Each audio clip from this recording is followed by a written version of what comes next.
the 14th day of August 2025. A very good morning to you. Thank you so much for joining us. This is Morning Cafe. My name is Anne Odida. Remember, the Devolution Conference is currently underway in Homa Bay County. Today is day 2.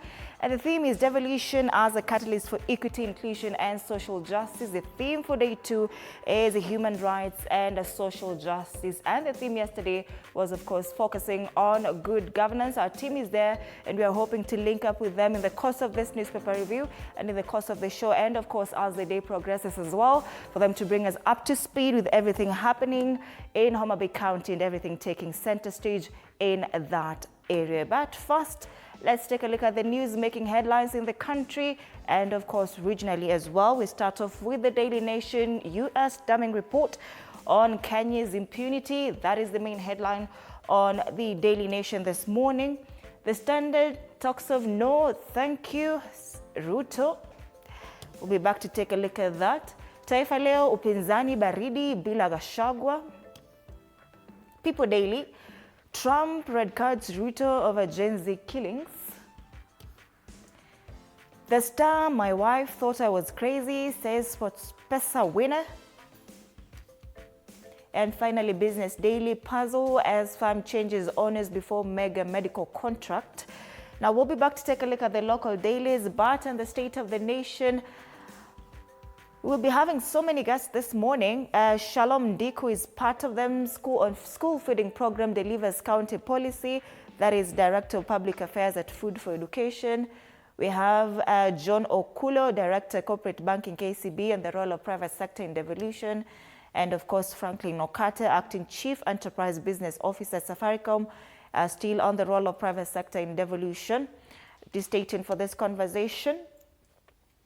Let's cross over to Uganda now. We start off with the Daily Monitor. The sale of government jobs in districts, stealing from the poor, they say, and the vice is stinking to the high heavens, and desperate citizens are selling land, animals, and all they have to secure employment with little or no returns. They hope someone wakes up and cracks the whip. This story is on page 4 and 5 of this newspaper. The cost of shortlist in Lango sub-region, for instance, the survey reveals that government officials in charge charge between 1 million shillings and 10 million shillings for the applicant to make it to the shortlist, depending on the job being applied for. Paying for no job, according to Collins Tusubira, that is a resident of Shema municipality. He says they have been reporting corruption in those DCCs. People are being asked to pay more money, ranging from 3 million shillings to, of course, 20 million shillings to get jobs. And some are given the jobs, but others are duped.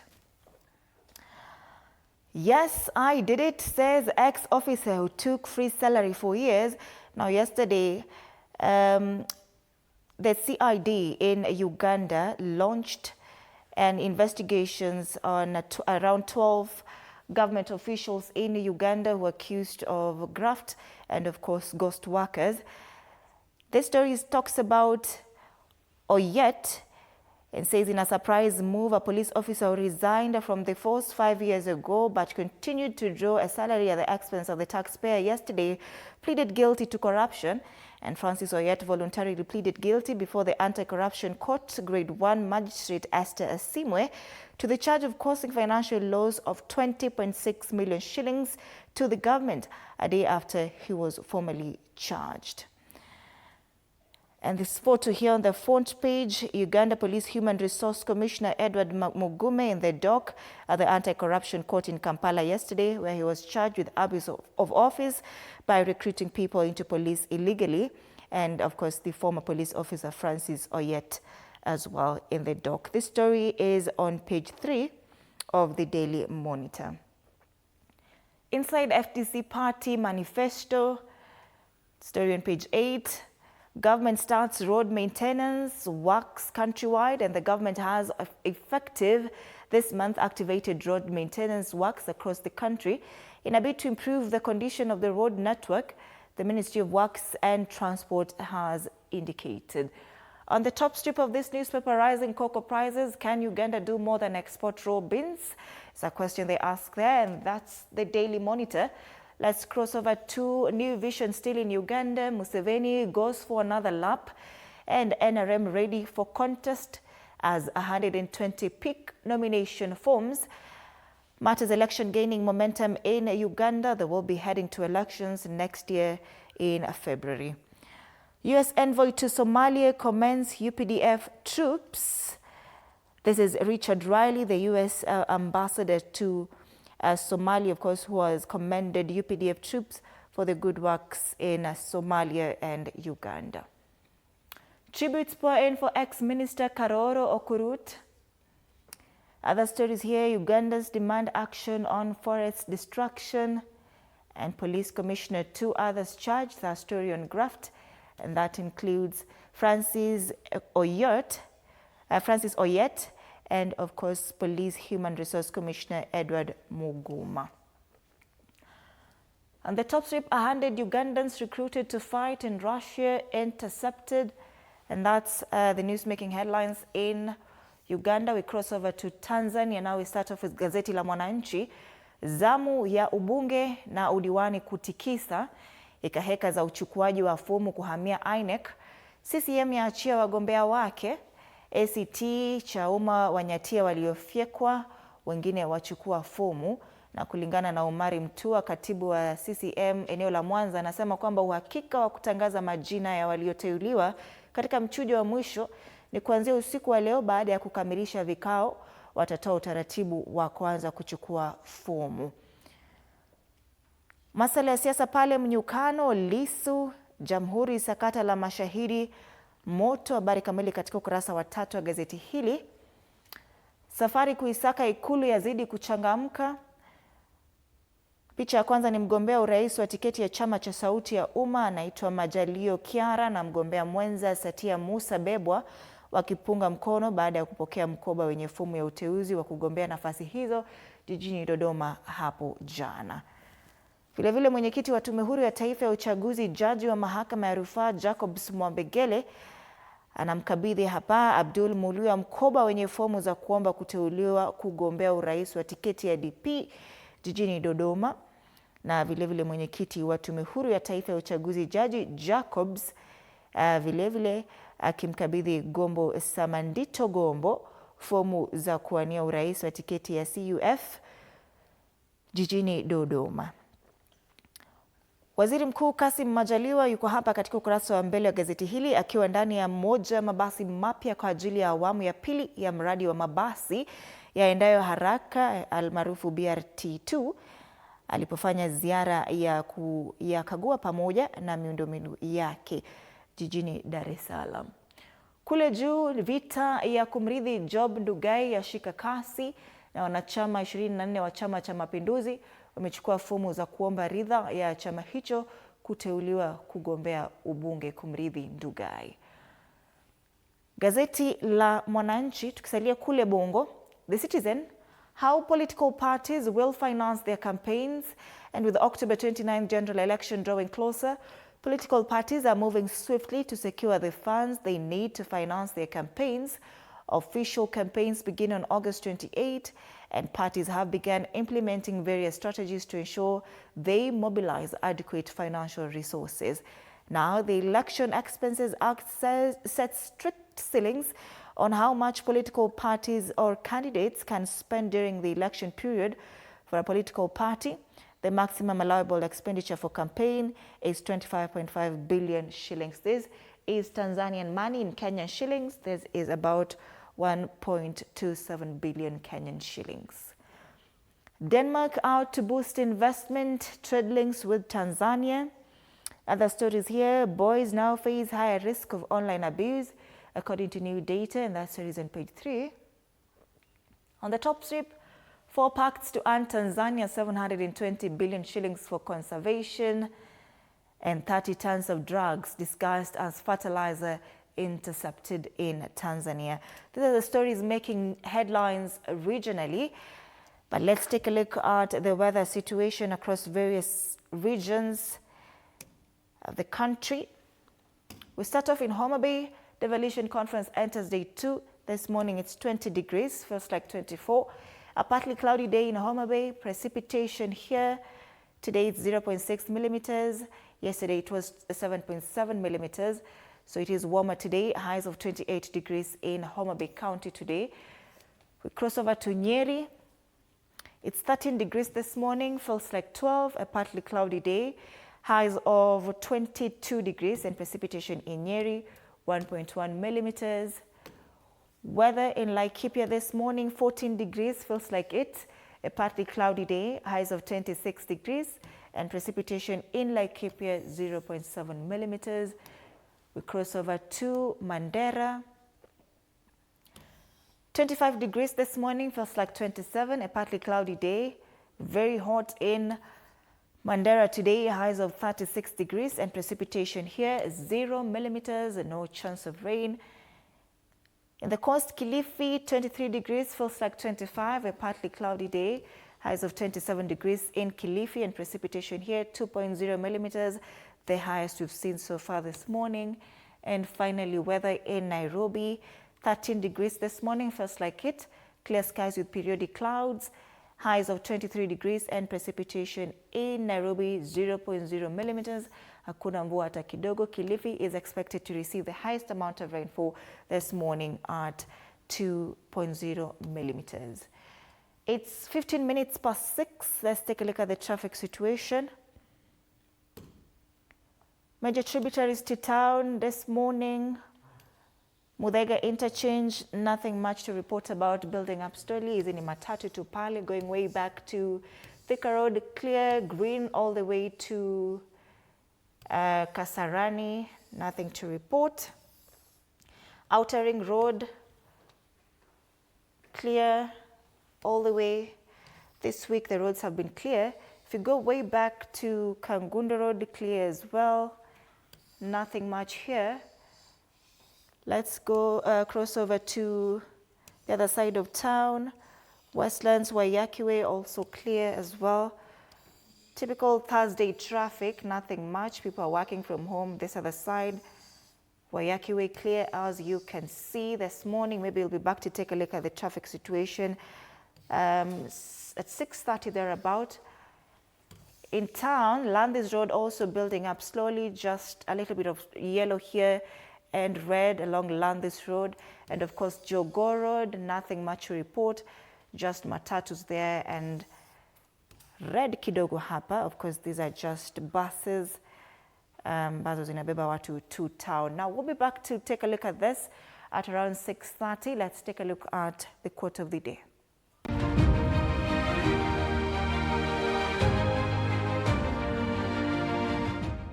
You have to believe in yourself when no one else does.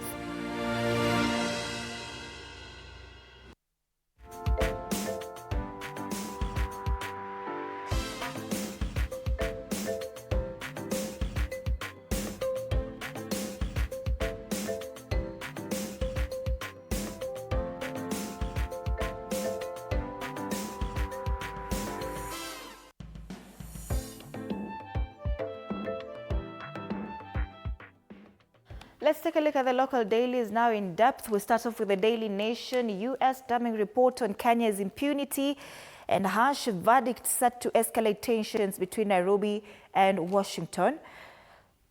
Dossier, a report by the U.S. Department of State, has condemned Kenya's worsening human rights record, citing attacks on Kenya Kwanza administration's critics, particularly during last year's bloody anti-government protest. And the violations include extrajudicial killings. Rights groups alleged authorities significantly underestimated the number of unlawful killings by security forces, disappearance and abductions, and the Defenders Coalition reported 105 human rights activists were abducted or reported missing. Torture, police and prisons officials reportedly used torture during interrogations and to punish pre-trial detainees. And transnational repression, kidnap of Ugandan activists, including opposition leader Kizza Besigye, and forced transfer to Uganda. U.S. damning report on Kenya's impunity. That's the main headline on the front page of this newspaper. The story has been covered on page 4 and 5.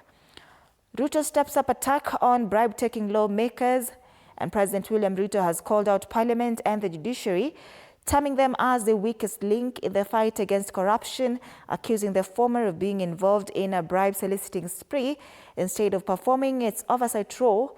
In a scathing attack on Parliament, the head of state said parliamentary committees have turned into extortion rings, demanding bribes from witnesses who appear before them in order to write favorable reports.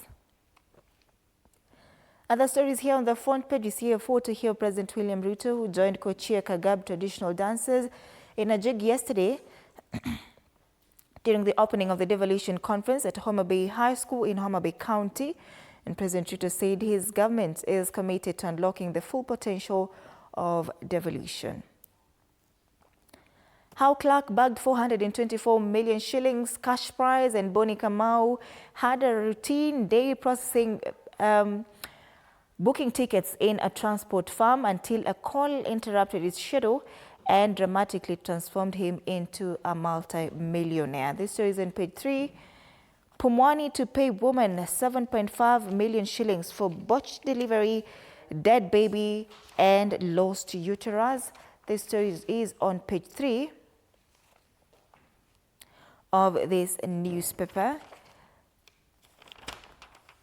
We talk about Pumwani Maternity Hospital has been ordered to pay a woman 7.5 million shillings in damages for negligence during her labor in 2019, which led to the death of her baby and the unwarranted removal of her uterus.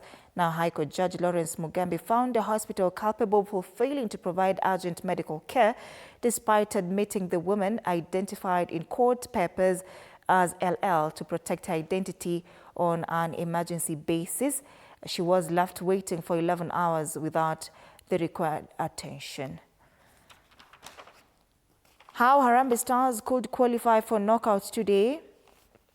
This story is on the back page of the Daily Nation, and Kenya could well secure the 2024 African Nations Championship quarterfinals berth today without kicking the ball. Now, Group A heavyweights Morocco face Zambia at Nyayo Stadium, while Angola tackled DR Congo at Moi International Sports Center, Kasarani. If both fixtures end in a draw, group leaders Kenya on 7 points will not only secure their last 8 spots but end up as group winners. Now, draws today would put Angola on 5 points after 4 matches and out of the running for qualification, while Morocco and DR Congo will be tied on 4 points with 1 match each in hand, and Zambia on 1 point. Kenyans snap up Morocco versus DR Congo match tickets. That's the Daily Nation this morning. We take a look at the Standard. No, thank you, Ruto. Rejection from Ghana to KNCHR. President Ruto's dream jobs keep getting dumped. In just 2 years, 9 high-profile nominees have walked away from plum positions offered by the president, from ambassadorial seats to commission chairmanships. The string of rejection has fueled claims of sloppy vetting, fear of association of dwindling fortunes, deaf gender picks, and advisors asleep at the wheel, leaving the head of state embarrassed and scrambling for replacements. Those who said no to state jobs, that is Duncan Ojwang, said no to a KNCHR job. Millicent Omanga said no to Nairobi River Commission post. Margaret Nyambura said no to a Ghana Embassy job. And Timothy Bosire, an NTSA appointment. This story is on page 4 of this newspaper. Kanja in the soup of a police payroll protest. This story has hit headlines since Monday this week, for the better part of last week. They say IG sued over police payroll and officers' role during protests. The tug of war between the Inspector General of Police Douglas Kanja and the NPSC over who should manage the payroll has split into court. And IG has also been separately sued for failing to crack the whip on police officers involved in either maiming or killing protesters. And the IG has been sued before the High Court, accused of taking over a role not within his powers. The payroll case was filed by Sheria Mtaani and Shadrack Wambui, while Sebastian Ochieng, Janet Mbithe, Job Omondi, among others, to account for atrocities committed by the police. Those are the petitioners That story about the jackpot, 424 million, wonder SportPesa winner can do. And whereas Boni Kamawa say the first thing he will do with his near $500 million bounty is dig a borehole for the family, the money can buy 200 apartments in Nairobi or pay for 84.8 million shillings of 84.8 million meals in the school feeding program. This story is on page 3 of the Standard. Other stories making headlines on the inside pages of the Standard. Double speakers, President Musk's flows, turns heat on MPs over graft. KNCHR warns of violations against human rights defenders. Farms deny 468 billion shillings expressway project has been abandoned. Nairobi Hospital wants court to dismiss 32 million shillings debt case, and counties suffer as governors' deputies engage in endless fights. That's the Standard. And on the back page, how FKF is now paying the price of hosting CHAN. Federation slapped with a combined fine of 12.8 million shillings due to safety and security breaches, and 6 official fan zones to be set up ahead of Sunday's crucial match between Harambee Stars and Zambia. Taifa Leo, upinzani baridi bila Gachagua. Wadadisi wabaini kuwa kimya kikubwa kimevamia upinzani tangu Rigathi asafiri Julai tarehe 9. Uchunguzi wagundua kuwa Kalonzo, Karua, Matiang'i na Wamalwa wameshindwa kumfikia Gachagua katika kuandaa vikao vya nguvu vya kisiasa tangu Rigathi aelekea Amerika zaidi ya mwezi mmoja uliopita. Vidokezo zaidi katika ukurasa wa mbele wa gazeti hili. Amerika yashutumu Kenya tena, na Nairobi yalaumiwa kwa dhulma na mauaji na vilevile ukiukaji wa haki za binadamu hasa kwa waandamanaji. Kenya kulipa CAF faini ya shilingi milioni 10. Jana shirikisho la soka Afrika lilipiga tena Kenya faini ya shilingi milioni 6.5. Macho kwa kikao cha Trump na Zelensky, hofu huenda Ukraine ikalazimishiwa masharti. And on the top strip, fidia ya Ruto yakosolewa. Mpango wa rais na Raila kuwalipa fidia wahanga wa maandamano wazua utata kuhusu siasa na haki, na vilevile mabunge ya kaunti huru kifedha, magavana Rais apitisha sheria kuiapa uwezo huo hayatadhibitiwa na magavana. Gazeti la Taifa Leo asubuhi ya leo. People Daily, Trump red cards Ruto over Gen Z killings, and in what could widen diplomatic rift with the US, a report reveals that the Kenyan government committed arbitrary or unlawful killings, particularly during the Gen Z demonstrations. Devolution at 12, Kenya's an unfulfilled promise. This story is on page 14, and a photo here President William Ruto, who joined co-chair Kagan at traditional dances in a jig during the opening of the 2025 Devolution Conference yesterday in Homa Bay. All that you need to know about CHAN on the top strip. That story is on page 2. And 424 million shillings SportPesa winner to tackle water shortage. That's the People Daily. The Star, my wife thought I was crazy, says SportPesa winner. That story is still on Ronald Karauri, the SportPesa winner, and jackpot hero speechless for hour and a half, then called spouse. Kenya marks 5 years without rhino poaching, harsh laws a deterrent, and House Committee summons Gathungu over watered down findings in audit report. This story is on page 7. Tuangalie what it says. Talks about MPs have summoned Auditor General Nancy Gathungu to explain what they term worrying decline in the quality of audit reports. And the lawmakers sitting at National Assembly's Public Investment Committee on Governance and Education Committee on Wednesday claimed that officers from the Audit Office collude with parastatal chiefs to sanitize questionable accounts. The story is on page 7. And on the top strip, Devolution Conference, Ruto turns the spotlight on judiciary and parliament, calls them corruption centers. That's the Star this morning, fresh, independent and different. Grab a copy at 60 Kenyan shillings only, Tanzanian shillings 1,000 bob and Ugandan shillings 2,000 bob. Finally, Business Daily, puzzle as firm changes owners before mega medical contract. And in the months leading up to the award of a lucrative contract to Caring International in October 2024 to supply 98 referral hospitals with some medical machines, efforts to alter its ownership intensified. Now, Caring International is one of the 7 contractors in the National Equipment Support Program that was recently unveiled by President William Ruto. Its sole shareholder is listed as Toroi Teach Ashley with 1,000 ordinary shares. Its registration document, accessed at the Registrar of Companies on August 10, 2025, shows. Other stories here: Naivas hair in 777 million shillings tax fight with KRA warns of job losses. On the ticker, soft inflation outlook hands CBK room for further rate reduction.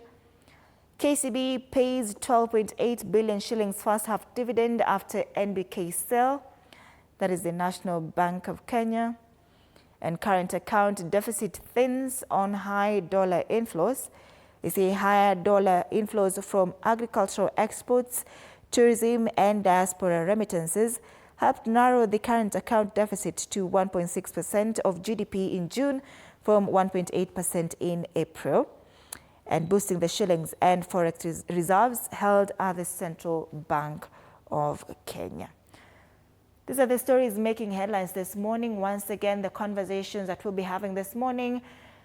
School feeding program delivers county policies, still focusing on devolution. Shalom Ndeku, Director of Public Affairs at Food for Education.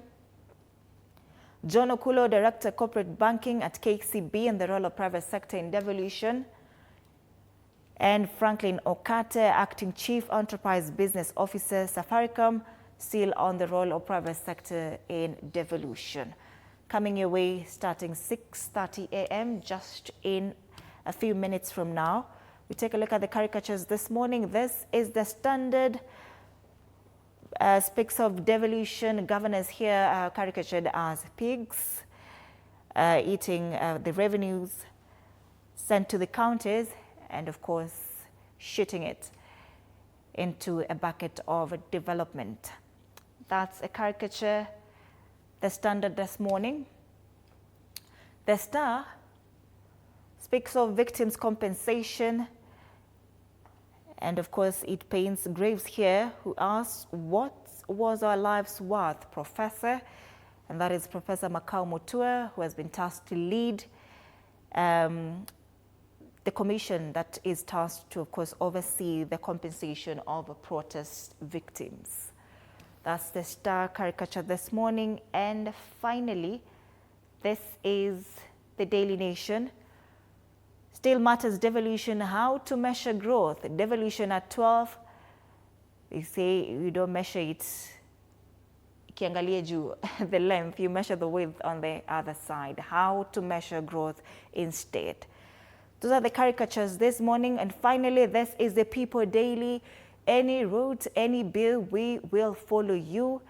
And these are the MPs caricatured in a bus, Parliament, and the one driving the bus is businesses. And of course, President William Ruto has put them on the spot for, of course, being on the front line of enabling graft. They say President William Ruto has called out Parliament and judiciary as well, terming them as the weakest link in the fight against corruption, accusing them of paying parliamentary committees for them to get favorable reports. Let's take a look at the traffic situation to angalia if anything has changed. It's 6:33. Jogo Road, still nothing much to report, building up slowly. We can see some red here on your way to town around Makadara area. Manyanja Road also building up slowly on the outer ring road thereabout. This is on your way to town. Landis Road, green. Usually it's yellow at this hour. On your way to town, somewhere around, this is Kamukunji, around Gikomba area, railways bus stop, bus stage there, also building up slowly. Easy ni matatu too, nothing to worry about there. Muthaiga interchange here, building up slowly as well. Already hapa kuna jam, but if you go way, kuna traffic. You go way back to Thika Road, nothing much. Something here around a survey, KCA University there. There's a snarl up along that area. But if you go way back to Kasarani, Garden Estate, Garden City, clear roads. Let's go take a look at Kiambu Road, also clear all the way, nothing to worry about. The other side of town, Wayaki Way, clear this morning, nothing to worry about. So this is the perfect time to leave home. If you're going to town, no traffic this week. Traffic is in Homa Bay County. So do interact with us, don't go too far. Interact with us on our socials, TV47 Kenya, on Facebook and on YouTube, on X at TV47 News KE. The hashtag on X is Morning Cafe Devolution Conference 2025. See you after the break.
All right, let's cross over to Homa Bay County now. Fred is on standby.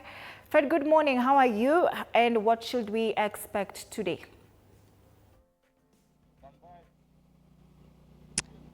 Yes, indeed. Good morning, Anne. How is Nairobi? It's a bit warmer here in Homa Bay County, and it promises to get even warmer later. I heard you talking about the weather. Highs of 28 degrees expected in Homa Bay County today, which is quite warm.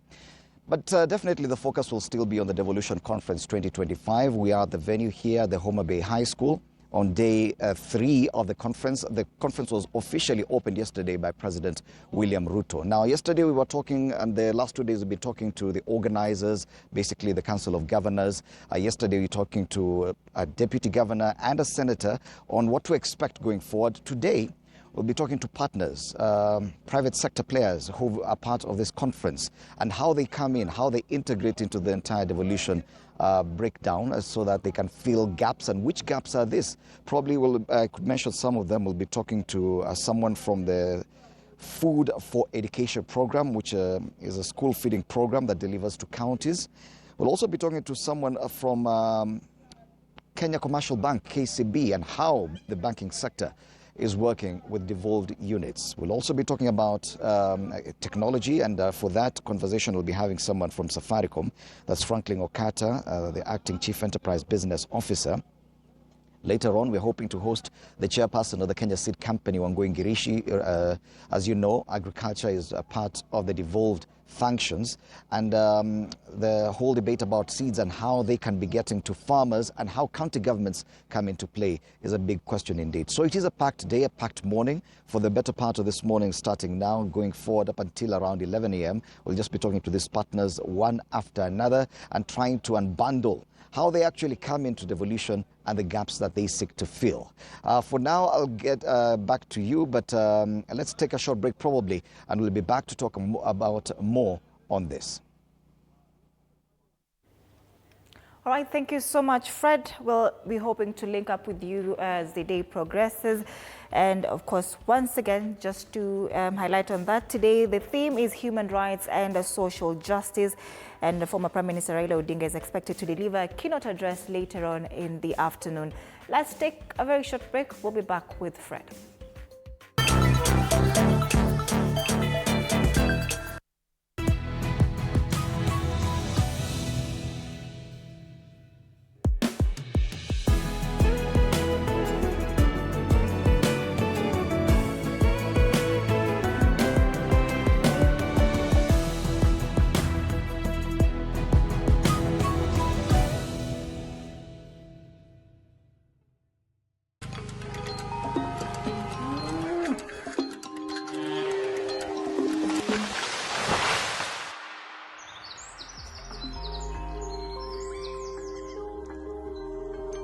Our world is changing every day, and so should we, for the better. Each week, we tackle the big why, the question that should be on everyone's minds. Why isn't this fixed yet? Deforestation, global warming, and the adverse effects of climate change. The future isn't just something that we inherit, it's something that we create. Join us on The Green Fix as we tell the stories of those who refuse to give up.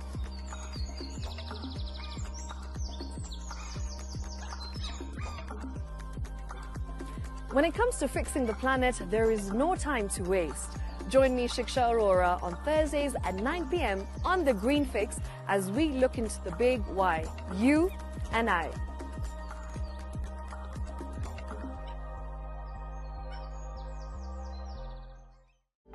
For comprehensive information and education on your health, Body Garage is here. Don't allow anyone to pluck out your good tooth as long as it is strong and stable. Cancer doesn't start today and you get the symptoms tomorrow. By the time you pick it or the time it is manifesting in you, probably will be there about 5 to 10 years. The eye is the window to the rest of the body. Don't forget to stay hydrated. And of course, you at home do take your water. So the ultimate test is actually you check your urine. Your urine should be clear. Clear like the water? Yes. Should be able to see the other side of the urine. If your urine is colored or has changed color, you cannot see the other side, then you have not taken enough water. Don't forget regular health checkups. Early detection saves lives. I want the message be, we can prevent cervical cancer. We prevent cervical cancer in several ways. You have young girls and even somebody who's above that age, you can pay at least every 3 years. Somebody should have a pap smear done. If you are 40, 45, 50 going upward, once a year, please go see a doctor. Yeah, it's just for normal routine maintenance.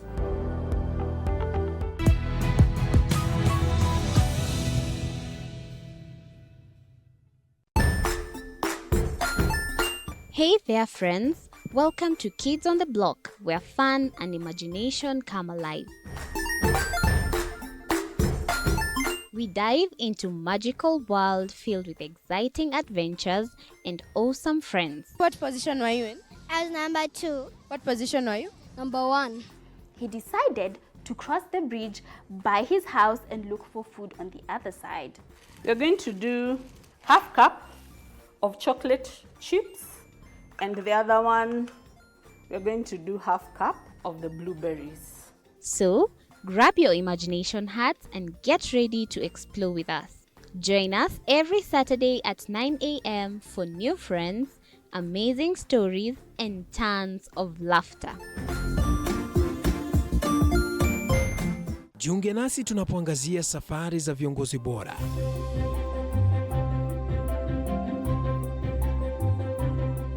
Kutoka kwa ushindi mkubwa hadi masomo magumu. Wakati wetu kwamba wasichana si wa kusoma, ni wa kuolewa, ng'ombe ipatikane, wazazi wakuwa watajiri. Tunashughulikia yote. I wish I were a better investor. My parents taught me how to look for things for myself. Tazama Mfahamu Kiongozi, ambapo kila kipindi kimejaa maarifa, mikakati na hadithi za kukuza azma yako. For me to succeed, I have to fight. Kila Alhamisi saa 1:30.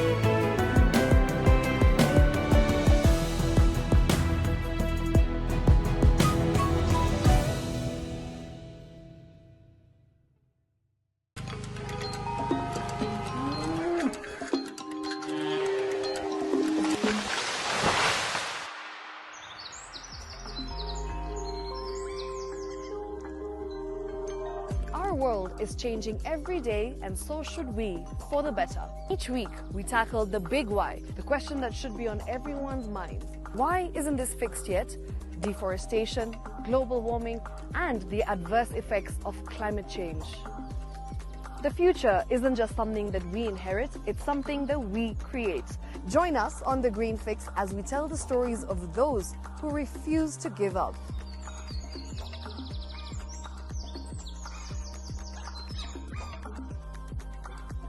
When it comes to fixing the planet, there is no time to waste. Join me, Shiksha Arora, on Thursdays at 9 p.m. on The Green Fix as we look into the big why, you and I.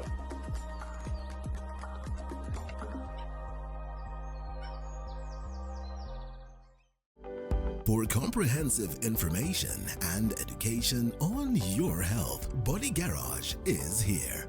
Don't allow anyone to pluck out your good tooth as long as it is strong and stable. Cancer doesn't start today and you get the symptoms tomorrow. By the time you pick it or the time it is manifesting in you, probably will be there about 5 to 10 years. The eye is the window to the rest of the body. Don't forget to stay hydrated. And of course, you at home, do take your water. So the ultimate test is actually you check your urine. Your urine should be clear. Clear like the water. Yes. Should be able to see the other side of the urine. If your urine is colored or has changed color, you cannot see the other side, then you have not taken enough water. Don't forget, regular health checkups. Early detection saves lives. I want the message be, we can prevent cervical cancer. We prevent cervical cancer in several ways. You have young girls and even somebody who's above that age, you can pay at least every 3 years. Somebody should have a pap smear done. If you are 40, 45, 50, going upward, once a year, please go see a doctor. Yeah, it's just for normal routine maintenance.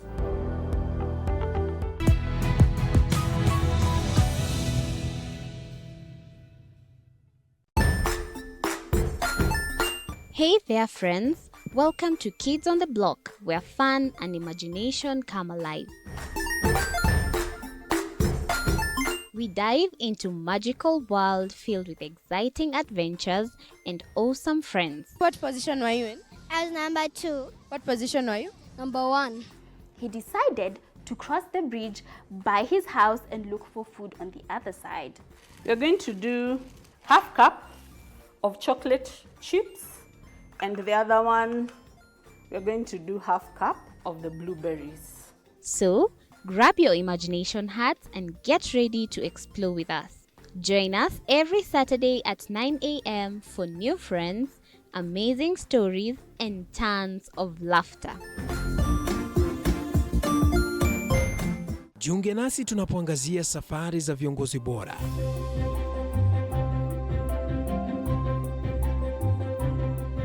Kutoka kwa ushindi mkubwa hadi masomo magumu. Wakati wetu kwamba wasichana si wa kusoma, ni wa kuolewa.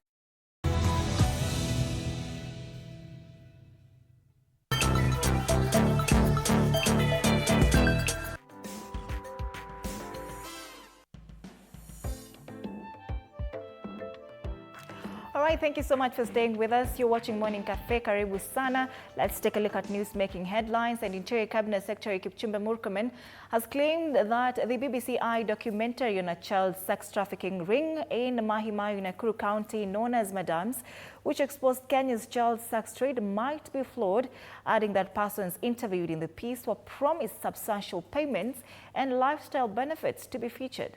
Samira Mohammed with that report.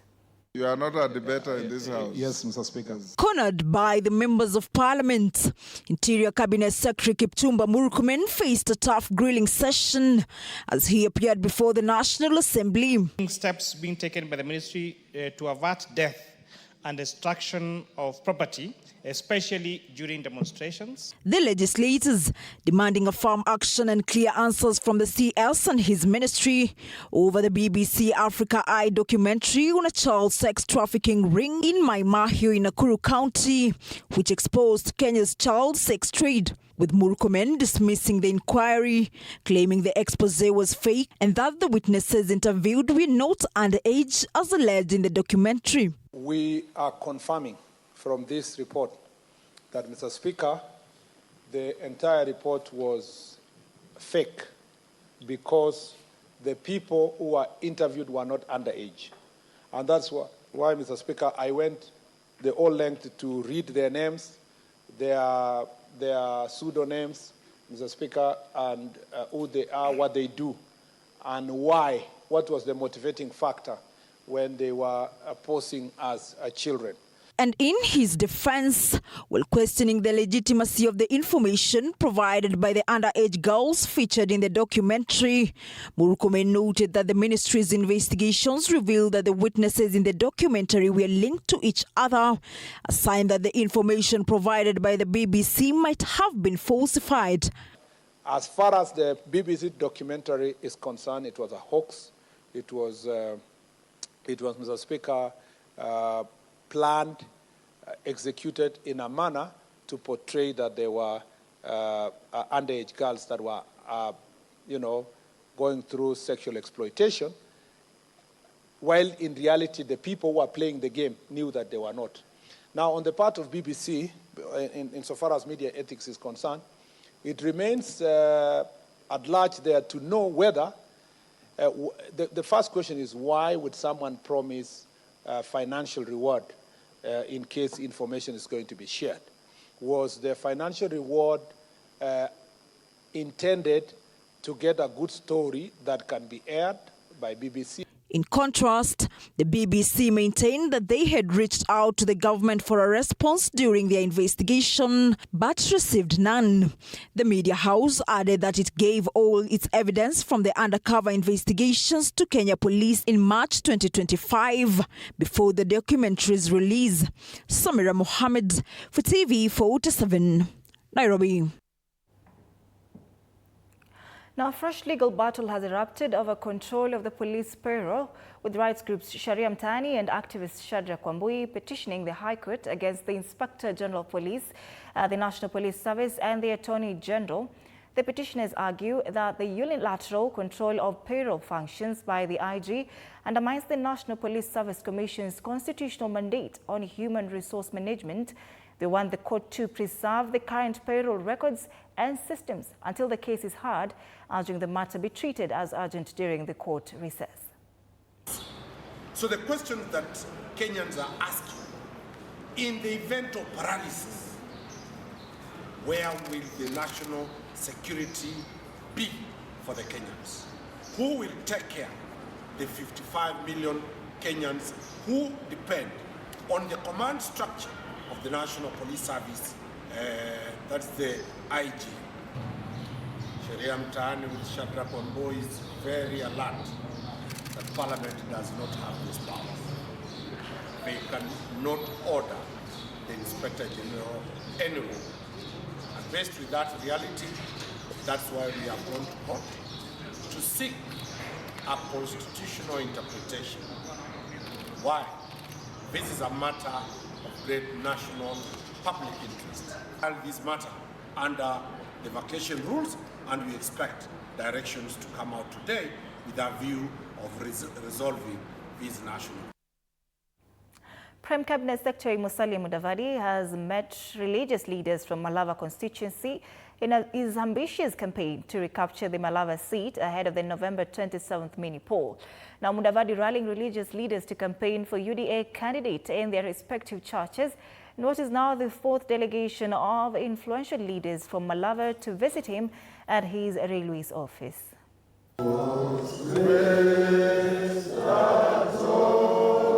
Prime Cabinet Secretary Musalia Mudavadi is leaving nothing to chance in his quest to recapture the Malava parliamentary seat in the November 27th mini poll.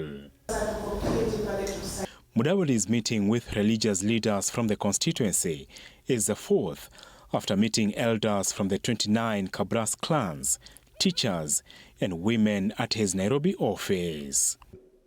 Tafadhali mtusaidie awe mtu wa UDA. Hiyo tu, kwa sababu tunataka we work together. Kule Malava umewasha moto, sababu umekuwa na walimu wakawasha moto, umekuwa na wazee wamewasha moto, umekuwa na wamama wamewasha moto. Hawa ni kanisa. Na unajua kila mtu, hata mlevi akilewa unasikia anasema mimi ni Mkatoliki, mimi ni Mpefa, na amelewa. Siku hizi hata kuna public baraza, watu hawaendi, lakini wanapatikana kanisani. So if you have a message to the ground, to Malava people, I think if you conduct these people, utakuwa umefika ground vizuri kuliko mtu mwingine yote. Mudavadi faces a litmus test on the Malava mini poll as the outcome of the by-election will be a pointer on his political influence after folding his ANC party and the rise of new parties in the region like DAP Kenya and DCP. Malava, you have stood by me, you have respected me, you have worked with me, we have walked together. Paka mimi nikasema, even though I may not have the vote directly, but surely I must work with the people of Malava so that they make the correct decision. Before folding his party, Mudavadi's ANC party was the dominant party in Malava, having won the 2017 and 2022 elections through the late MP Malulu Ijendi. An MCA who is a minority leader in Kakamega County Assembly. Musalia is fronting that MCA, Dakwa, to be the candidate for UDA. But the disadvantage Musalia has is that he dissolved his party. So he's lying behind Ruto's back, UDA, to campaign for his candidate. That is the question that will linger around in Malava. You gave us this MCA on UDA. Why did you dissolve UDA to join? Why did you dissolve ANC to join UDA? If Musalia would have come with ANC direct, would have had more impact than coming behind UDA. Despite ANC winning Shinyalu and Malava seats, ODM remains the most dominant party in Kakamega County, having won 8 of the 12 parliamentary seats. Apul Kamau, TV47. All right, let's cross over to Homa Bay now. Fred Ndimuli is already on standby with his first guest. Fred, over to you.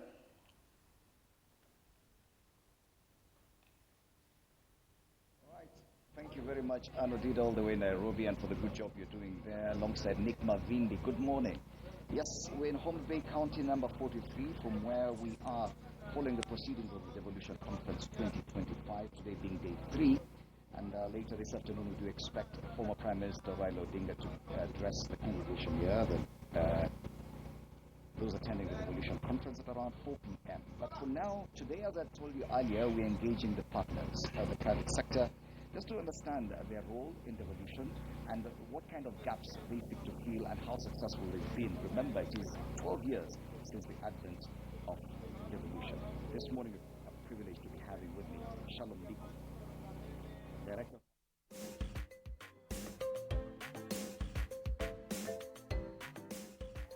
All right, we do apologize for that. And of course, we'll be fixing that in a short while. And we'll be coming back after this break.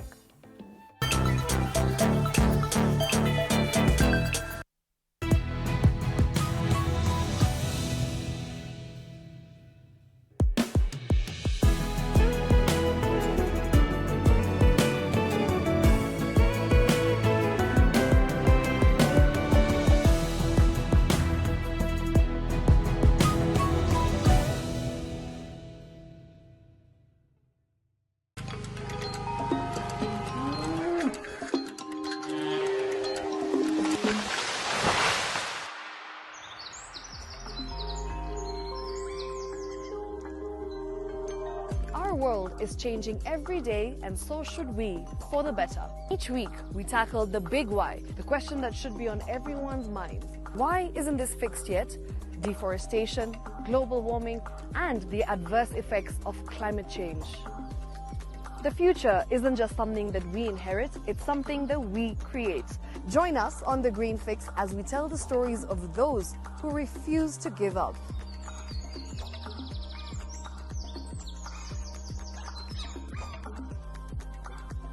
When it comes to fixing the planet, there is no time to waste. Join me, Shiksha Arora, on Thursdays at 9 p.m. on The Green Fix as we look into the big why, you and I.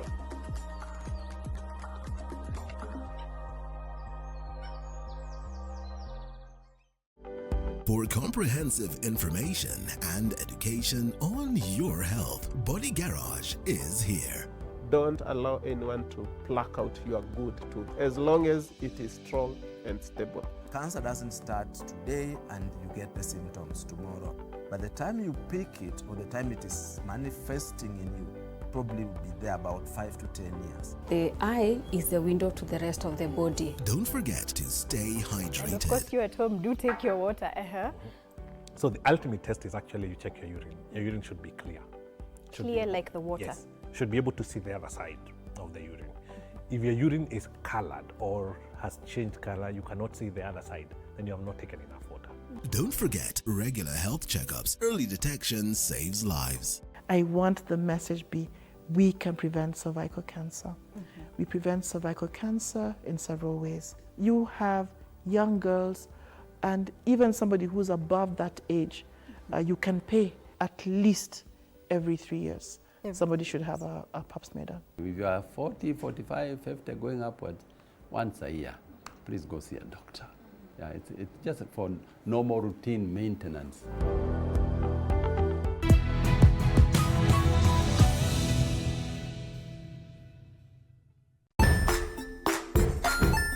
Hey there, friends. Welcome to Kids on the Block, where fun and imagination.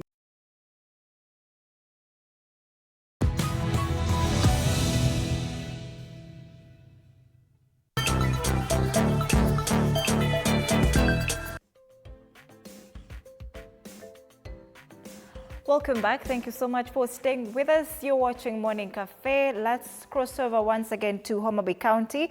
Fred is already on standby with Shalom Diku, Director of Public Affairs at Food for Education. Fred. Thank you, Anne. In Nairobi, and we do apologize for that technical hitch. Yes, indeed, I'm here with Shalom Diku, Director of Public Affairs at Food for Education. And Shalom, you began just telling us an overview of your program. Yeah. Yes, go ahead. So, thanks once again, Freddie. So, we believe that no child should go hungry, and that's what Food for Education is trying to address.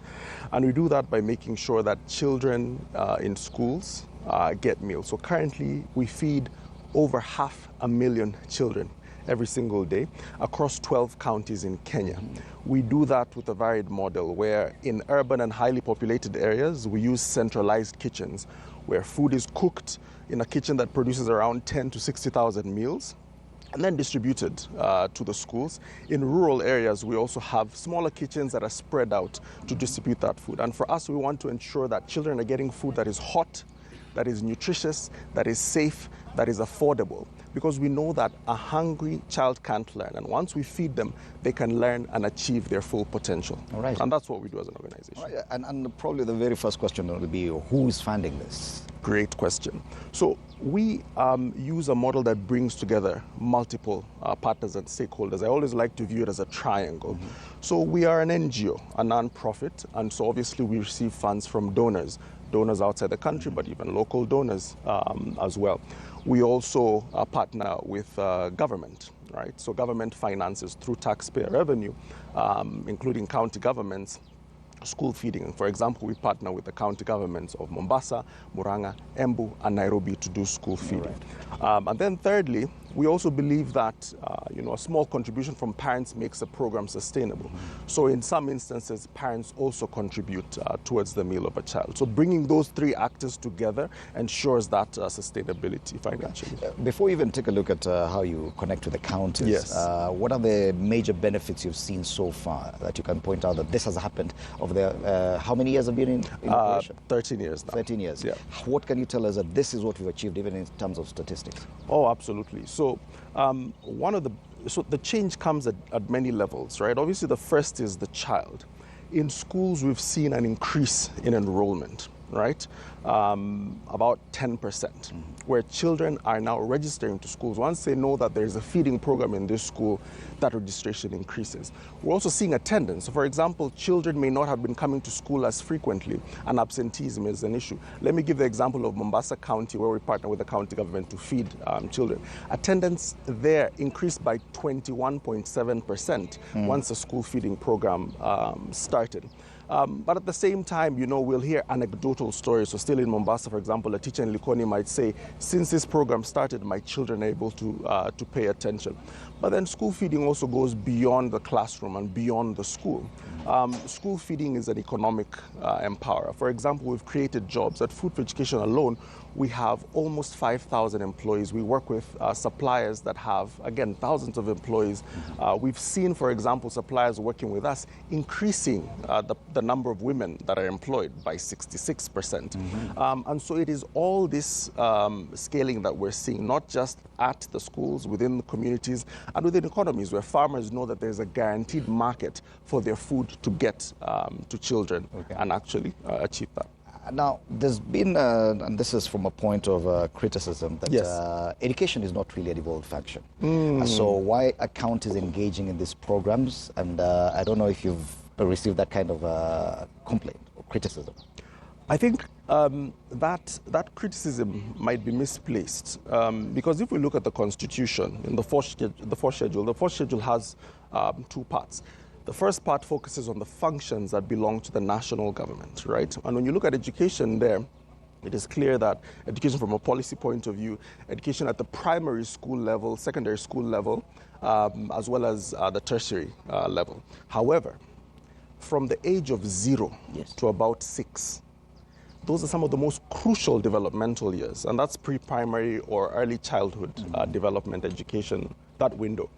That window actually is explicitly in the second part of the fourth schedule mandated to county governments, same as vocational training institutions. But we focus on these ECD learners. Yesterday, His Excellency, the President, was clear that these functions have now been unbundled. And county governments have taken this on to develop infrastructure for ECDs. And one of the investments county governments have made, because they have that jurisdiction over ECDs, is to do school feeding. So I think when it comes to ECDs, they have that. In Nairobi, we've also seen, for example, where we partner with the Nairobi City County government, a partnership with the national government to not just feed ECD learners in Nairobi, but also about 300,000 total learners, where you bring in primary school learners and JSS learners as well in Nairobi. So I'd say that that criticism is misplaced because we know the Constitution is clear that pre-primary education sits within the county government. All right, so tell us how the experience has been, because if you say you've been in operation for the last 13 years, this year we're marking 12 years of devolution. So the counties have been in existence more or less at the same time as you. But you say only 12 counties have taken up this. So how has been the experience?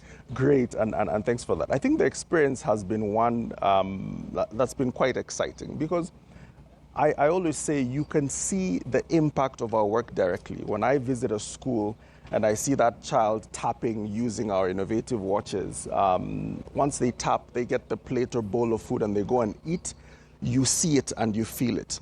And as we've scaled to those 12 counties, we've seen that. Now, when I mention 12 counties, I mean those 12 counties are counties we operate in, but we have partnerships with 4 county governments. Now, in these 12 counties, and they're spread across the country, Wasingishu, Kakamega, Kisumu, Mombasa, Kajiado, Machakos, Nyeri, Kiambu, Muranga, you name it. There are quite a number. I mentioned Mombasa earlier. In those counties, the impact is different, and you really get a taste of Kenya. And I think we're here to celebrate the 47, diverse aspects of the counties and what they bring.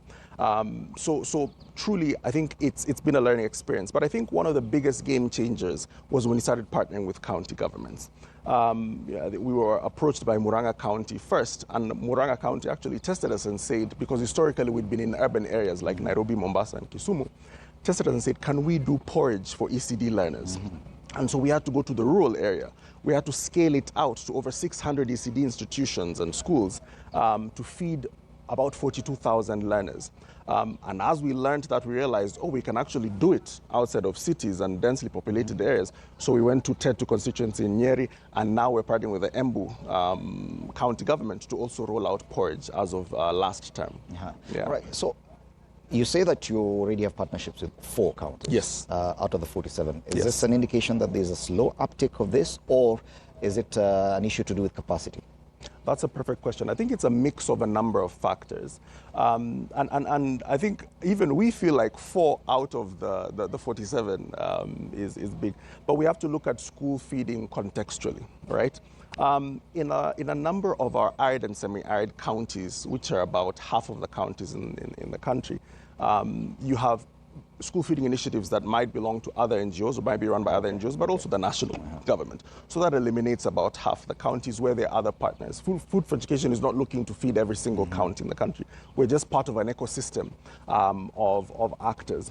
But I think, too, it is about ensuring that there are frameworks in place and there's financing in place.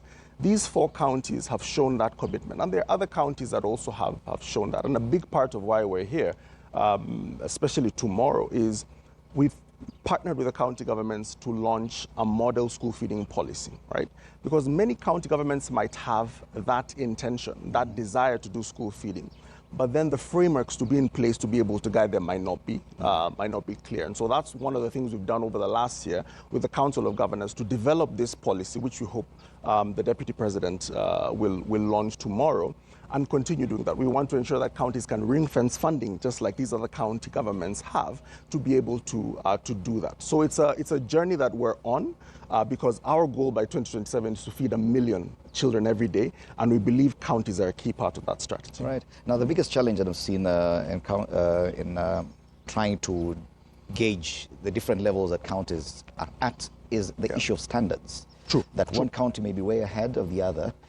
Is that a challenge for you in your engagement with the different counties?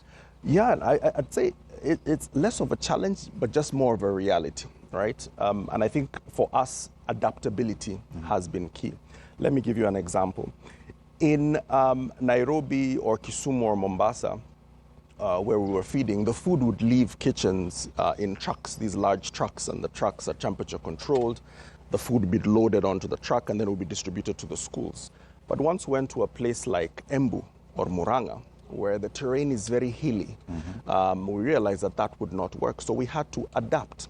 The road infrastructure might be different. I don't know if you've seen the rains in Muranga, but they can sweep, a road clear of mud. And so we then decided we would use boda bodas, right? And what boda bodas brought meant that, as compared to a truck that might carry, a couple hundred kilos of food, the boda boda will carry smaller portions, and you will work with more boda bodas, right? So you're bringing this new community of stakeholders in this rural area and actually empowering them by giving them this economic opportunity to be able to distribute this food. And so once we adjusted in Muranga, we realized it could work in Nyeri, we realized now it can work in Embu, and it's become a model that we're perfecting, where in Embu, for example, in Bere, those areas are a bit more arid or semi-arid. And as Food for Education, we've had to adapt. For example, we might get feedback from learners in the coast who say that the food, just add something small. So we were inspired by them to add turmeric, or some days add masala to the rice, and now all the children eat that. So it's responding to the customer, responding to the need, and responding to the context as an organization. Right. What are the other benefits that probably communities in different counties get from this? Probably through most of these counties are agricultural. Yeah. And issues to do with nutrition and probably production of this food. Yeah. How do they get to benefit? So I think the biggest benefit actually is, one of the biggest benefits, because we know a lot of these countries are agricultural, as you mentioned, is that the food comes from about 14 other counties, and counties that we don't operate in, right? So a farmer in Busia, or farmers in Busia, provide us with Western dengu, right? A brown type of gram. Farmers in Makueni then provide us with actual dengu. And if you look at our operations, to date we've served over 100 million meals, right? If you look at the beans we've supplied totally, right, that's about 7 million kgs. If you look at the vegetables we've supplied, so that's carrots, onions, cabbages, tomatoes, from farmers, be they in Uasin Gishu or Trans Nzoia, be they in Kiambu, be they in Muranga, that comes to about 4.4 million kgs, right? So this is a ready market that farmers have been able to access. We've heard, for example, anecdotal stories from some of the farmers we work with. When they started working with us, walikuwa wanaleta gari, walikuwa wanaleta chakula na bodaboda, ama wanakodisha pickup, but now they've been able to purchase, you know, a car to be able to bring the supply. So we work with aggregators that have access to tens of thousands of farmers. Is it practical to expect that such a program would source for foods in particular counties for feeding children for that particular county? So that probably the debate is, we are feeding our own children. Is it practical to look at it that way? I think in some ways it is, but the reality is always that that county might not have everything. So for example, if you're feeding hypothetically Taita Taveta County, and you might need, you know, beans or green grams at a certain level, you might not be able to. The other thing is, when we partner with county governments, for example, we tell them that because of the scale that you're looking at, we'll need to make sure that the way in which we source for ingredients is standardized, right? So that it means that if we have to get beans from 6 counties to ensure that the children in these 4 counties can eat, we will do that.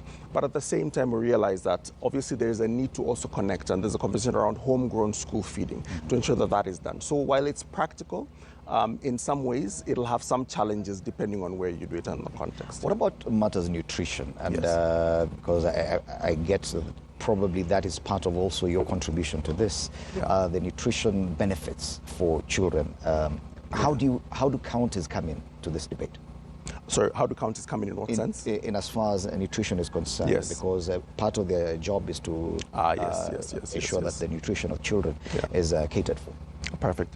So do they probably contribute towards your menu and say, fine, we would want children in this particular county to be fed this standard of food?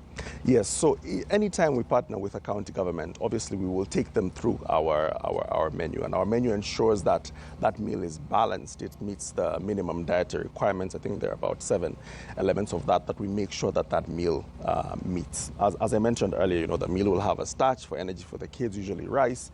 It'll then have a legume stew, right? So either beans, green grams, or Western ndengu.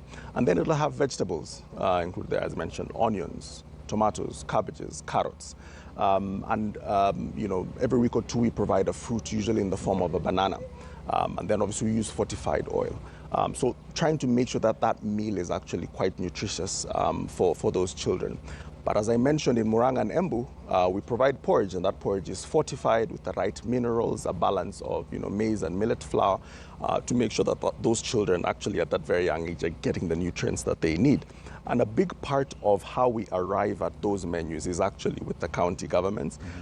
As Food for Education, we're also partnering with the Ministry of Health to develop school menu guidelines, because we know what a 4-year-old girl eats is different to what a 14-year-old boy eats. And at times that serving is standard, yet you'll see that a boy in JSS is saying, Itosha.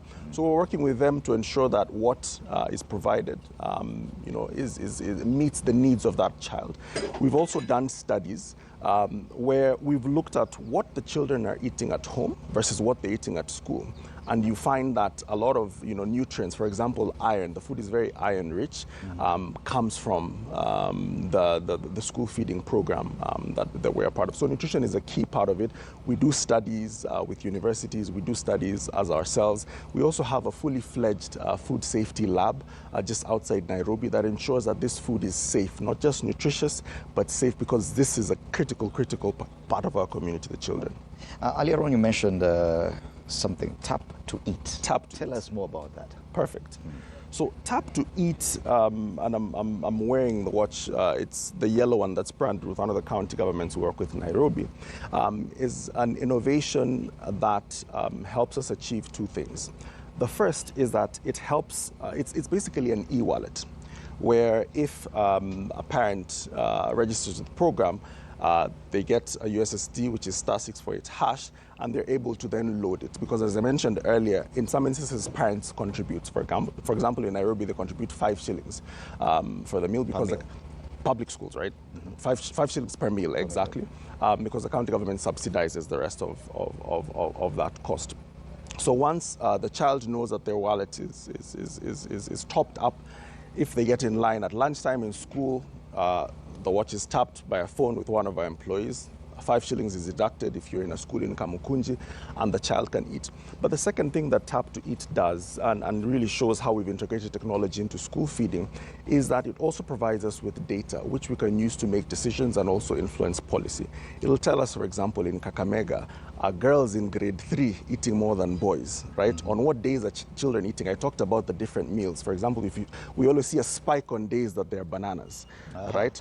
And we're able to plan, for example, when we were closing school last term towards exams, we'd see the numbers go down, for example. So we know, okay, we can project to reduce the number of meals we serve in this day because we don't want food waste. We actually have a very, very low food waste rate of 3%. So it is technology that helps us make those decisions, but also is about efficiency, because before, when we started, when our founder, Wawerenjiro, was starting Food for Education, we started with cash, so you're collecting coins and money and all that. But within 5 seconds, a child is able to eat with this technology, and that streamlines it because lunch break is 1 hour. All right. So what are some of the challenges? Because I can already see, okay, fine, you're interacting with rural communities, some families from very poor backgrounds, some may not even afford the 5 shillings contribution. How is it working?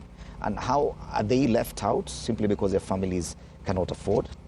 No, of course not. And I think that's something that we're always conscious of, because as I mentioned, we are a non-profit and we know we're doing this, especially for those who are most vulnerable.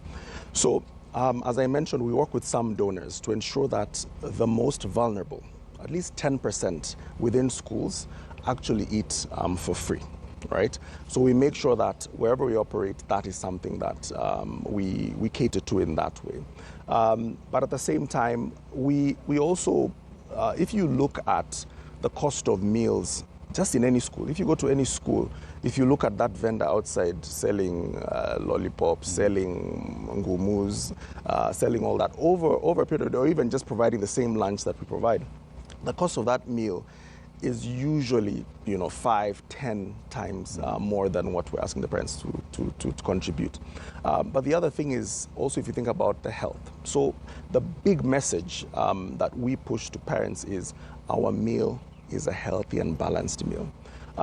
We've also seen, for example, some children saying that this is the only meal that they might have in a day, right? Or they might not have breakfast and have this and dinner, or the other way around. And so it's something we're conscious of, and we're consistently looking for partners, particularly donors, to do that. We work with some corporate sponsors in Kenya who fully fund, for example, certain schools. So we know that not everyone can afford this. And that's why, for example, we're working with government to be able to increase the allocation of public resources towards school feeding, so that burden on parents is lower. You talked about a policy framework that probably will be launched during this devolution conference. Tell us more about that, and what are you looking to gain from that? Is it a legal backing?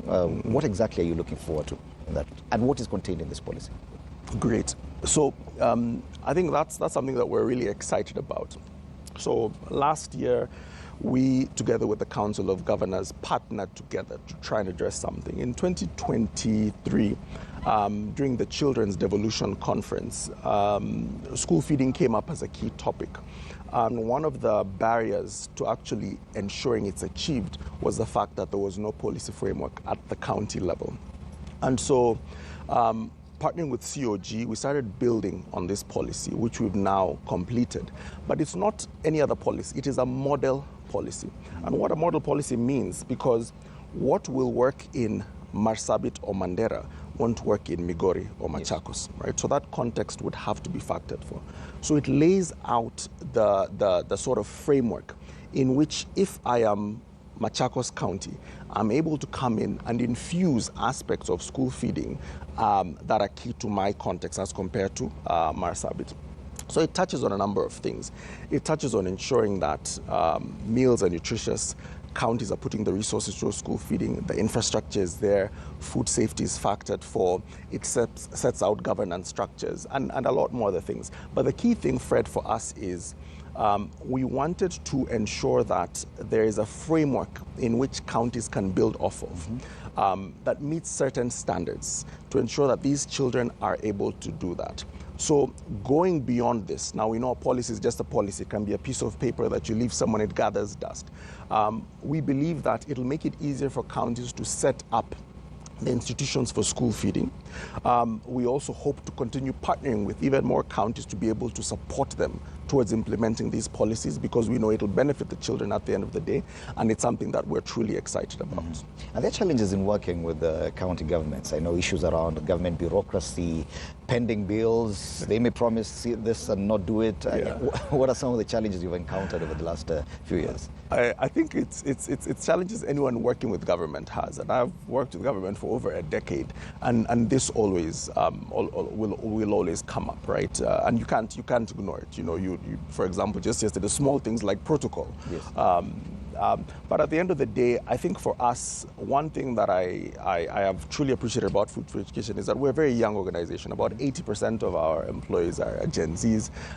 Similar also women. So we're very different, and we move at a different pace. And at times when we engage and operate, we'll see the government officials say, hao vijana, hao watoto wanafanya nini? But at the same time, we ensure that when these challenges arise, you know, we're able to find a way in which to find commonality and find a common ground. And what's that? The county government and us want to ensure that those children eat. And, you know, we've been fortunate that each of the county governments we work with have actually put the resources and the finances towards this, you know, no pending bills and sort of a commitment to believe in those children, to believe in the people who are employed at job, to believe in the fact that the farmers actually deserve to ensure that this market remains steady and open. And I think it's been a pleasure and an honor working with a lot of these county governments, and we hope to continue doing that. All right. So let's talk about Evolution Conference 2025 and your offering to this. We've seen there are quite a number of side events. Breakout events on the side. We've seen the stands on the other side. What is Food for Thought doing at this conference?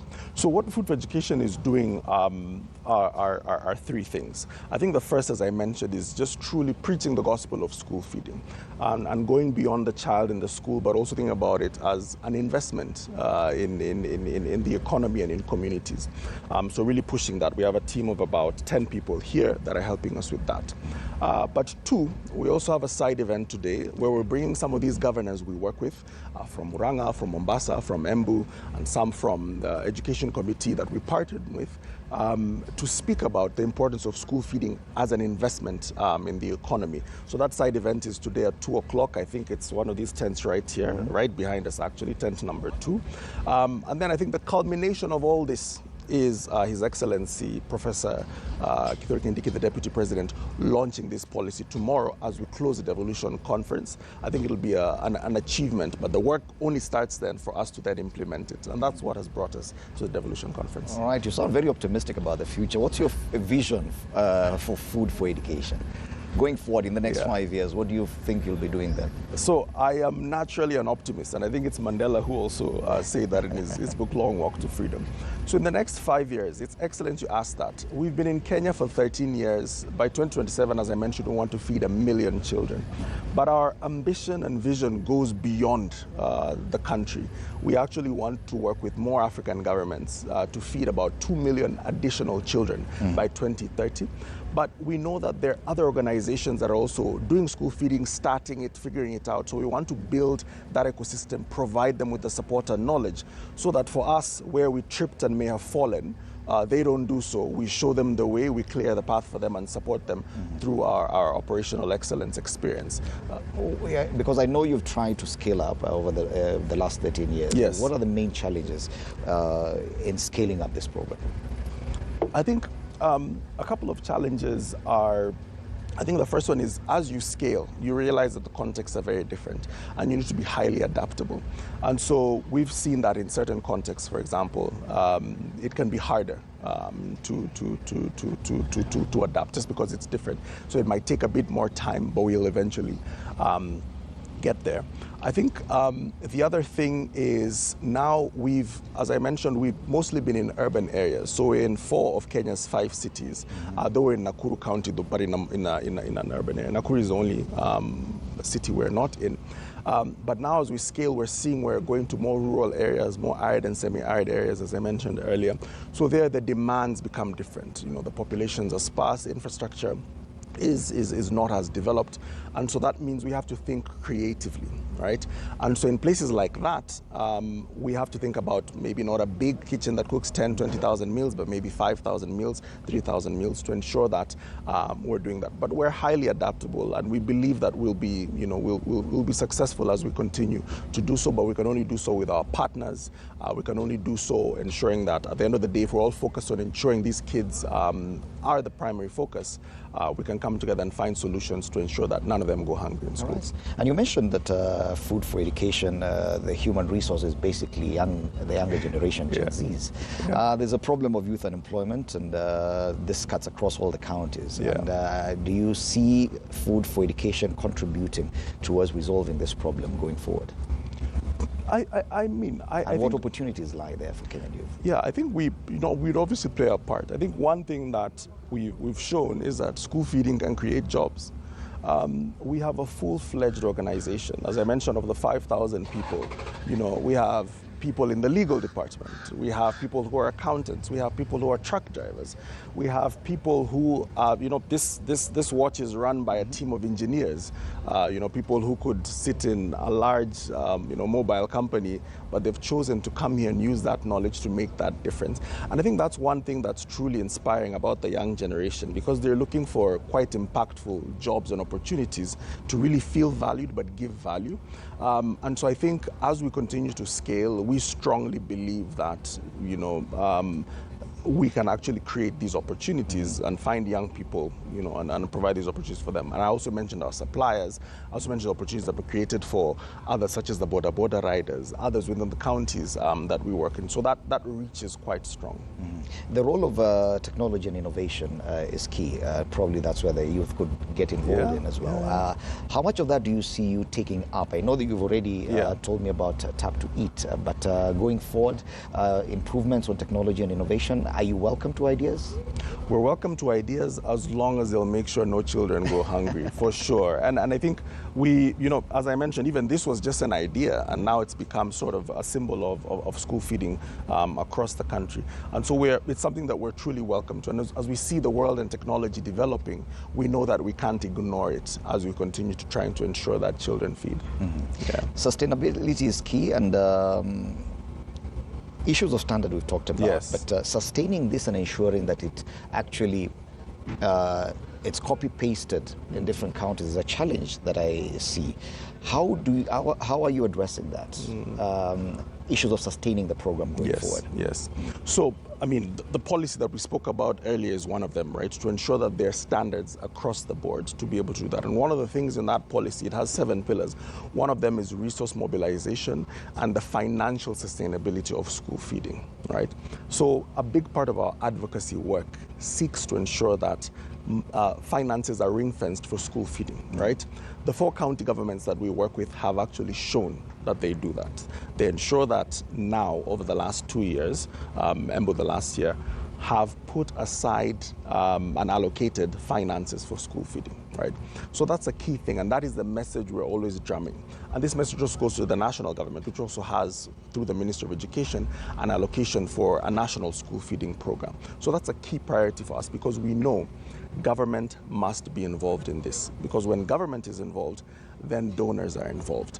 Then the community actually sees, okay, there's something here, and we don't mind contributing and chipping in to do that. And that's why our model of sustainability is not just anchored on donors alone, where it's purely a charity, or just government, or putting that burden on parents. It's having all these stakeholders there. But for us, one of the most important things to ensure that is to make sure that a meal remains not just healthy, not just nutritious, but affordable. Right? It needs to be affordable to the point in which every day, and we've done that for the last 13 years, parents, over 500,000 of them for these children, are able to say that, yes, truly we can do this. So governments say that this is an investment that is worthwhile to make a difference. And so for us, that's something that we keep on drumming. Let's talk about the role of politics and these electoral cycles. It's 5 years, and the governor now may be committed to this program, then a new governor comes in, and it's not really a priority. Have you encountered that challenge? I think we've been fortunate to not directly been affected by that, but we know we exist in a political environment and we can't be ignorant to that reality, Fred. But one of the ways in which we try to do that, well, two ways really. I think the first is to ensure that there are frameworks in place, right? So with the counties that we're working with, in each of them, we had actually already started putting together policies for those counties, in addition to this one that we're doing with the COG for all 47, to ensure that if there is change, right, which is an inevitability given our constitutional democratic framework, there are frameworks in place that will ensure that this sustains, right? Be they financial frameworks within the public finance management, architecture, or within policy, or within laws, right? And that's something that we're working towards.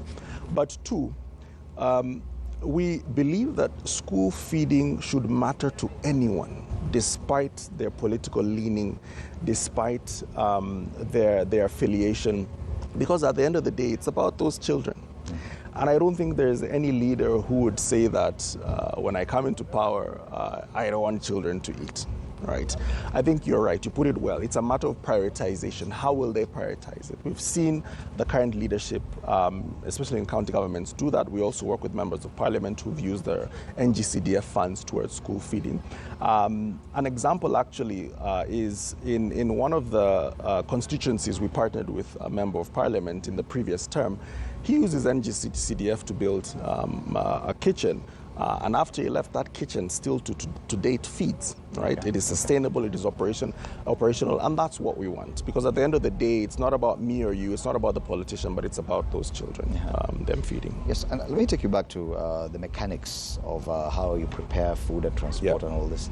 And there are serious concerns about the safety of food, especially when you're dealing with the scale of the numbers that you're talking about. How do you address that? And do you have some challenges in ensuring the safety? So food safety is actually one of the most paramount issues for us. So when the food is cooked, let's start there, when the food is finally cooked and it is removed from the vessel, a process we call decanting, one of the first things that is done is the temperature of that food is taken, right? Because it must be at a certain temperature. Usually it's hot by that time. It is then closed and sealed, right? And the only person who will open that seal or break it is the person who will serve the child. So it's then loaded into the trucks or the border and transported. When it gets to that school, that seal is broken by the server. The server writes the time that they broke the seal. The server then takes the temperature. If that temperature is below the standards that are needed, that food will not be served. Usually that food arrives at the right temperature and then it is served. Another thing that happens in the kitchen fair to ensure that food safety is adhered to is samples are taken randomly in random kitchens across the country, right? Those samples are taken to a lab that I mentioned that is in Ruiru, and those samples are tested, right? Samples are also stored in the fridge in each kitchen for about 72 hours to make sure that in case of anything, we're able to trace. So for example, the food might get there, a child might eat, and each of those drums are labeled. So a kitchen might have 12 cooking vessels, right? So if this child eats, we'll know they ate from this container, it was linked to this vessel, let's sample it and see. So because of those measures, we've been able to, not have any instances of food safety.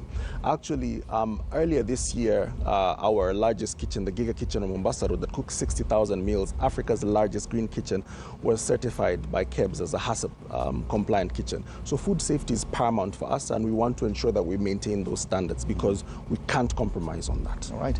One of the main issues that has come up and will be addressed, and probably the approach of this conference this time around, is on the issue of public participation. Yes. The organizers of this event, this particular edition, said that they don't want it to be a talk shop where you come and talk to the people, but they wanted to actually listen to the people. Do you have any of that for Food for Education? Do you engage the communities to find out what their needs are? Yeah, and actually the community team actually sits within my department, public affairs, and that is something that they consistently do. So for example, over the last couple of weeks, we've been engaging with head teachers or head of institutions because we're serving about 1,500 schools, and so engaging with head of institutions is key. But engaging the community and public participation is a core component of the work that we do, right? Even before we start a feeding program, this team will go out into that county, into that region, and actually start engaging to socialize them to who we are, what we do, why this is important. We'll meet then with local leaders, be they chiefs, be they, ministry officials from the Ministry of Education that are stationed there, meeting with parents as well, who are key, so that we're engaging with them consistently, so that by the time the program starts, they're aware. When the program commences, we're also engaging with them to get feedback. There might be challenges. There are always these teething problems that arise. And at the end of the day, just listening to them is key. We have a customer service team as well that takes calls from all these parents. As I mentioned, right, if you have 500,000 children, you have close to 1 million parents and guardians, right? And so catering to them, listening to them, they'll give feedback. They'll say, this didn't work out right, or we like this, do more of this, do that. And it's something that is key for us. And even as we're here, the policy development process for us, we try and make sure it's consultative as well, because we know that there are many stakeholders who should have a voice to be able to inform the same. Okay. And on the issue of nutrition, there are different demographics that face different challenges in as far as deficiencies are concerned. Is that a key consideration for Food for Education, that probably if you go to Kambani, you can tell the children here are missing out on 1, 2, 3, and this is how we come in? Yeah, and actually that's a very, very good point, because, for example, some of those could be stunting rates, or what's called wasting, or general malnourishment. And so you'll notice in arid and semi-arid areas or food insecure regions, stunting is usually higher, wasting is usually higher. And so responding to that is something key. So as I mentioned earlier, we try and ensure that that plate of food cuts across and meets those needs. But obviously, for example, we've been doing studies. Like in Nairobi, we've done a study to assess the nutritional profile there. And Nairobi might be different from Uasin Gishu, for example. And so we might need to adjust and tweak depending on what the findings reveal. These studies take a lot of time and resources. So we prioritize ensuring that we're getting that plate of food. But as we build our work, we hope to do that. But I think for us, the guarantee we have is that that plate of food has those fundamental nutritional building blocks that child needs, so that be they in Kajiado or be they in Kakamega or Kisumu, we're able to ensure that those needs are being met. But we're not blind to the fact that we can continue improving, as I mentioned, working with the Ministry of Health. You've been called upon probably to tweak your menu for a particular region to serve, to face or to counter certain deficiency. I think less deficiency, more preference, as I mentioned, for example, in Mombasa, because of the nature of the Swahili food is very, very flavorful. So we'd get that. But I think on our own, by conducting these assessments, we would then respond to them. And we're always innovating. So for example, one innovation we're looking to bring in, I talked about cabbage as one of the vegetables we provide. We're looking to explore kale or sukuma and infusing it into meals, because that brings a different nutritional level. So we're consistently thinking about ways in which we can make those meals nutritious, or even if it's porridge, around the ratios of flours and nutrients and minerals. You talked about some counties approaching you. Yes. But in some instances, you've had to approach the counties. Probably, which, if you could give us a perfect example of a more proactive county and how that engagement has worked. Someone who's come and told you that this is our problem. Let's do it this way. I think it's interesting, because for each of the counties we work with, there was a level of proactivity from the top level with the governors that we partner with. For example, in Muranga, it was posed as a challenge where His Excellency Governor Irungu Kang'ata sort of stated that, look, you have done school feeding in urban areas, but can you do it in rural areas? Yep. And that's the challenge I have. Can we do porridge? That's something that I'd want to do. I think with Nairobi, His Excellency Governor Sakaja's administration, from when he was senator, actually, school feeding had been key for him. He actually mentioned that, you know, he would go to schools and he would ask them what they'd want, and he'd expect them to say, you know, vitabu, nini, nini. But, you know, they would say, we're hungry. We want to eat. And so when he came into power in 2022, school feeding became something that he prioritized as a flagship project. And I think it's the same even with Embu, where Her Excellency also approached us. So I think it's credit to them. But on our part as well, you know, we are actively, consistently always reaching out to county governments. Some of these governors also speak about us to their peers and other county government leaders to be able to, you know, to tell them, look, this is something that works, and so we'd reach out to them. So for us, we're agnostic towards the way in which it happens, but with these governors, we've actually seen that proactiveness. Have you met any resistance or any resistance from any county in as far as taking up this, that some counties that are not quick to this issue? I think it's less resistance. I think it will be a number of factors. For example, a county might already have a school feeding program, right? Some counties have milk feeding programs, for example. Some counties might provide an egg to the children. And that's what works for them. Some counties, as I mentioned earlier, might have other stakeholders operating. Then the other reality is, for example, we've gone to some counties where they are large in size, and the budget that would be required to feed those children might not match, right? So for them, they might say, we want to do this, but the resources we have are not sufficient. And I think there are bigger conversations around the allocation of revenue that goes to counties for them to be able to do things like this. So it depends and it varies. Of course, the issue of resources for counties is the biggest challenge. They're always complaining that their money is not coming in time. They do not collect enough money on their own. Does this impact your delivery? That counties are struggling for funds, and delayed disbursements is also an issue. Are you struggling with that? I think obviously we are in a reality where, because we partner with county governments, that is something that we have to be aware of, right? But we've made one commitment, and our commitment is always to the parents of those children, that will ensure that we feed them, right? Even as all this noise continues, our guarantee to them is that their children, will always eat.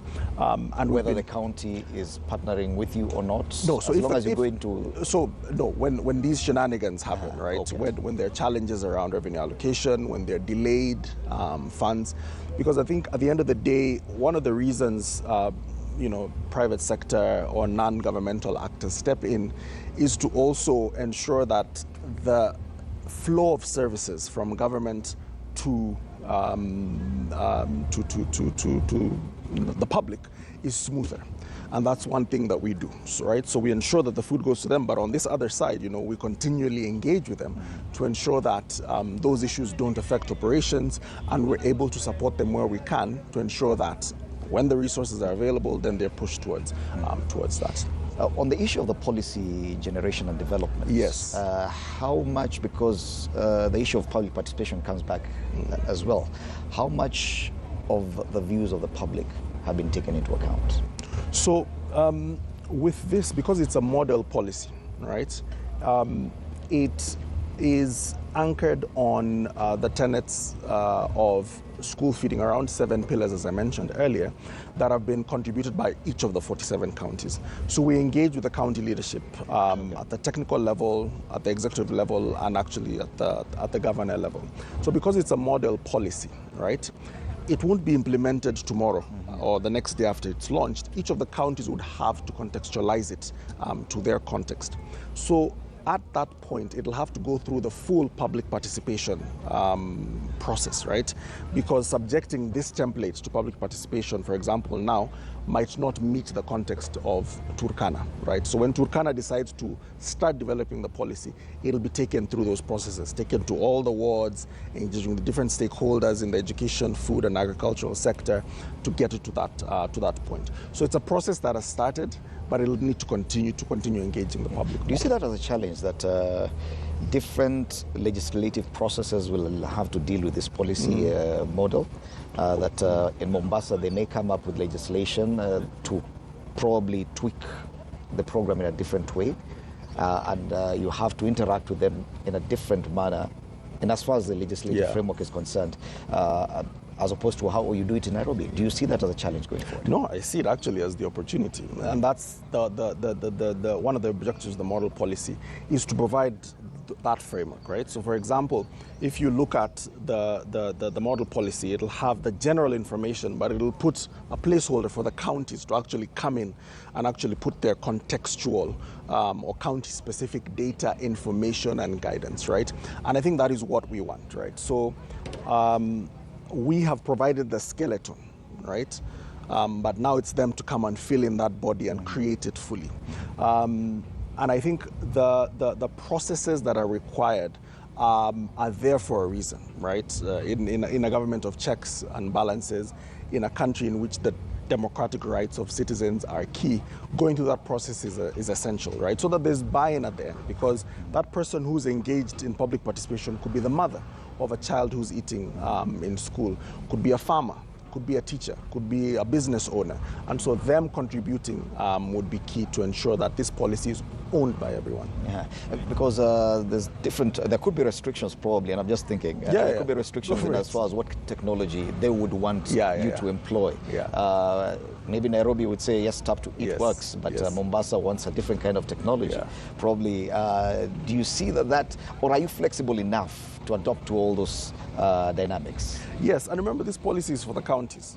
So if Mombasa, for example, wants something else, then it is their right as a government to be able to do that. And we'd come in and partner with them based on that. As I mentioned, we're a very adaptive and innovative organization, and we'll be able to try and meet them at that point. But for us, the point of this model policy is to ensure that county governments can do exactly that, where they say, it's sort of like a buffet of options, right? Okay, hii tunaitaka, and that one maybe not. Yeah.